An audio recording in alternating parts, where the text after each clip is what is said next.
జగత్కారుడు తపస్సు చేసుకోవడానికి వెళ్ళిపోయిన తరువాత జరత్కారు తన అన్న అయిన వాసుకి ఇంటికి వెళ్ళిపోయింది. జరత్కారుకు నెలలు నిండిన తరువాత ఆస్తికుడనే పిల్లవాడు పుట్టాడు. ఆ పిల్లవాడు పూర్ణమైన తేజస్సు కలవాడు, పాపాలు అంటనివాడు, భవబంధాలకు చిక్కనివాడు. పుడుతూనే తల్లివైపు వాళ్ళని తండ్రి వైపు వాళ్ళని కూడా తరింపజేశాడు. ఇప్పుడు జరత్కారుడికి సంతానం కలిగింది కాబట్టి ఒంటివేరు పట్టుకుని వేలాడుతున్న ఆయన పితృదేవతలు ఊర్ధ్వలోకాలకు వెళ్ళిపోయారు. ఆస్తికుడు పుట్టాడు కాబట్టి ఈయన వల్ల సర్పయాగంలో పడిపోయే పాములైన మేనమావలందరూ బ్రతుకుతారు. కాబట్టి పుట్టడంతోనే అసలు ఏ తపస్సు చేయకుండానే ఇరువంశాల వారిని ఉద్ధరించిన మహాపురుషుడు ఆస్తికుడు. తరువాత ఆస్తికుడు చవనుని కుమారుడైన ప్రమతి దగ్గర విద్యాభ్యాసం పూర్తి చేశాడు.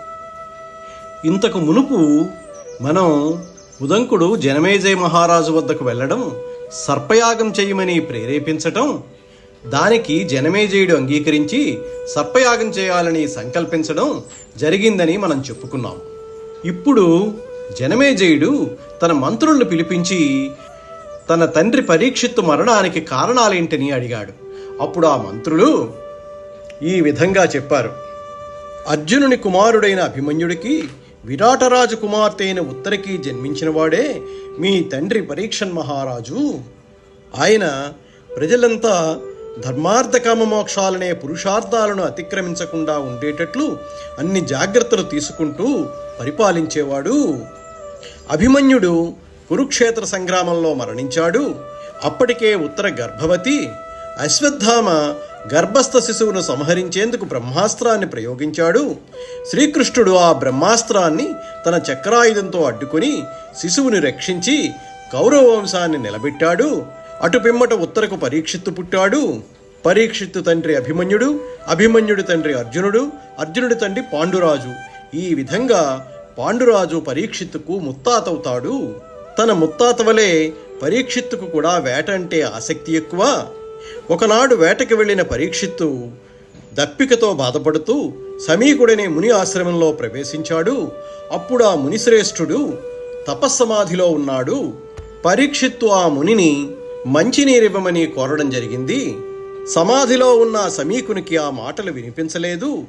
ఆ మౌనానికి కోపించి పరీక్షిత్తు పక్కనే చచ్చిపడి ఉన్న పామును తీసి ఆయన మెడలో వేసి వెళ్ళిపోయాడు.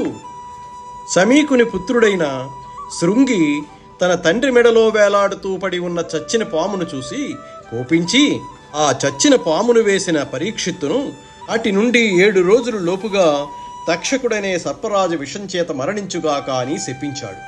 తపస్సమాధి నుండి బయటికి వచ్చిన సమీక మహర్షి తన కొడుకైన శృంగి ఇచ్చినటువంటి శాపాన్ని తెలుసుకొని చాలా బాధపడ్డాడు. కోపం కారణంగా నువ్వు పరీక్షిత్తును శపించావు. కోపము తపస్సును చెడగొడుతుంది. కోపము అణిమాది సిద్ధుల్ని కూడా పోగొడుతుంది.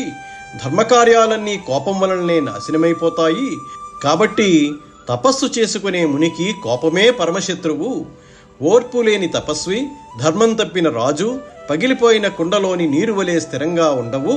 అయినా మహారాజుల వలనే మునీశ్వరులంతా గొప్ప తపస్సు చేస్తూ ధర్మకార్యాలు చేస్తూ గొప్ప శక్తి గలవారవుతారు.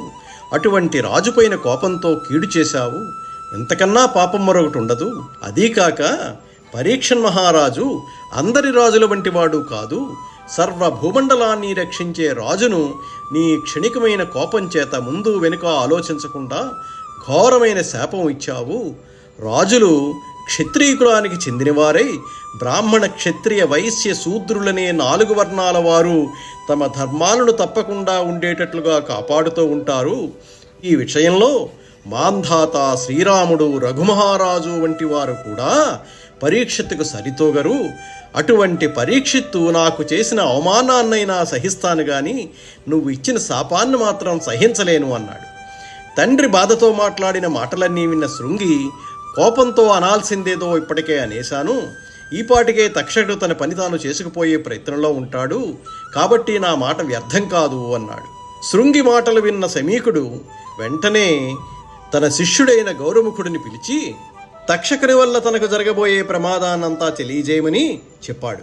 గౌరముఖుడు పరీక్షన్ మహారాజు వద్దకు వెళ్ళి, రాజా, అడవిలో ఏకాగ్ర చిత్తంతో తపస్సు చేసుకుంటున్న సమీక మహర్షి మెడలో సప్పకళేవరాన్ని వేసి వెళ్ళిపోయావు. నీవు చేసిన పనికి నా గురుపుత్రుడైన శృంగి కోపించి నేటి నుండి 7వ రోజున తక్షకుడనే భయంకర సర్పంచేత కాటువేయబడి నువ్వు మరణిస్తావని శపించాడు. పుత్రుడు చేసిన ఈ తొందరపాటు చర్యకి నా గురువుగారు ఎంతో దుఃఖించారు. ఈ విషయాన్ని ముందుగా నీకు చెప్పి నీ జాగ్రత్తలో నువ్వు ఉండమని హెచ్చరించేందుకే నన్ను పంపారు అని గౌరముఖుడు చెప్పాడు. అంతటా పరీక్షిత్తు తాను చేసిన ధర్మవిరుద్ధమైన కార్యానికి దుఃఖించి సమీకుని ఓర్పుని శ్లాఘించి వెంటనే మంత్రులందరినీ పిలిపించి తన్ను రక్షించుకునేందుకు ఒంటి స్తంభం మేడ నిర్మించుకుని అందులో ప్రవేశించాడు. అంతేకాకుండా విషాన్ని తొలగించే మంత్రగాళ్ళని, సమర్థులైన వైద్యుల్ని కూడా తన దగ్గరే పెట్టుకున్నాడు. ఇదిలా ఉండగా శృంగిచే ప్రేరేపించబడిన తక్షకుడు పరీక్షిత్తును ఏ విధంగా చేరి కాటువేయడమా అని ఆలోచిస్తూ ఉన్నాడు.